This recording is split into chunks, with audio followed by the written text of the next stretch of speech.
Okay, welcome back to the Daily Journal's live stream from California International Arbitration Week. I'm here with Mina Matin. Mina, thank you so much for joining us here today. Yes, thank you, Jack. Delighted to be here. It's great to see you. Would you mind starting by giving our audience a bit of a rundown on who you are and what you do, your practice area, and any sort of professional highlights? Sure. I'm Mina Matin. I'm co-head of insurance disputes at Norton Rhodes Formerite. I'm based in New York.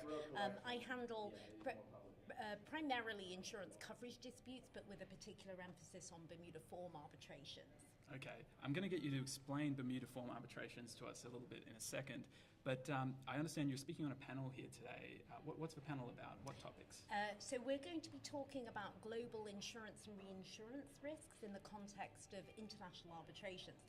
So I think for many of you who are obviously active practitioners in the international arbitration market, you're very familiar with all the commercial types of disputes that arise.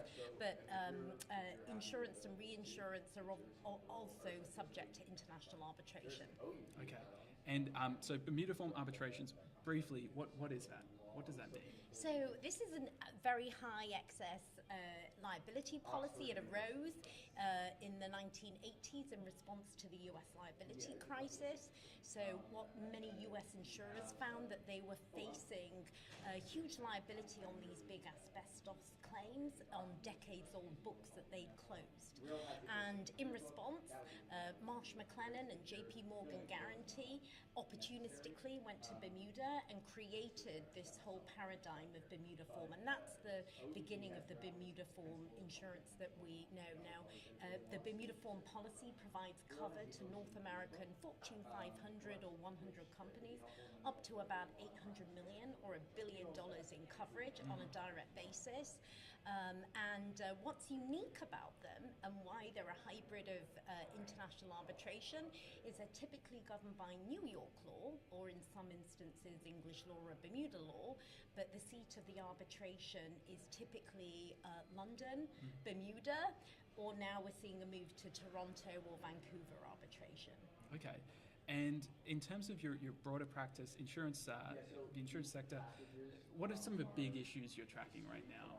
So some of the key emerging risks in this area are, for example, PFAS. Everyone's talking about chemical PFAS, huge environmental liabilities. So a lot of these manufacturers and distributors of PFAS are now seeking cover for insurance. And these were historically, the bulk of the claims have been in the environmental context, but PFAS can be in our weatherproof jackets, in our non-stick frying pans, they're in, believe it or not, they think it's in makeup. So we're now seeing a growing number of personal injury claims. Another emerging risk is the hair relaxer litigation, so chemicals used in hair relaxers, the social media litigation, people saying that social media algorithms are designed to be intentionally addictive. There's also the new ultra-processed foods litigation.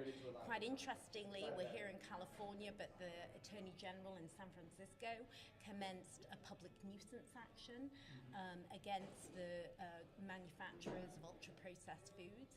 So what we're looking at are really companies that are global companies that are facing $800 million or more in liabilities, and those are the types of risks that are implicated in Bermuda form arbitrations. Okay, and we were chatting briefly, but before you jumped on camera, about how you came to sort of be focused on this area, but I'm kind of curious from your career history, how did you stumble across Bermuda, and you're barred in multiple jurisdictions? What was the kind of story behind that?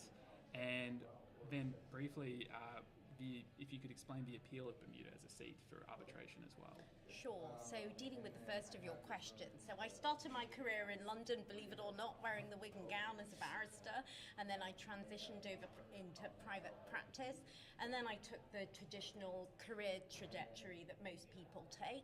Namely, I did a hike with my never having worn hiking shoes or and only wearing high heels to Everest Base Camp, and then my whole life took a different turn. I found myself on a ranch in the middle of Montana, learning to cut cattle and shoot pistols and hunt for elk.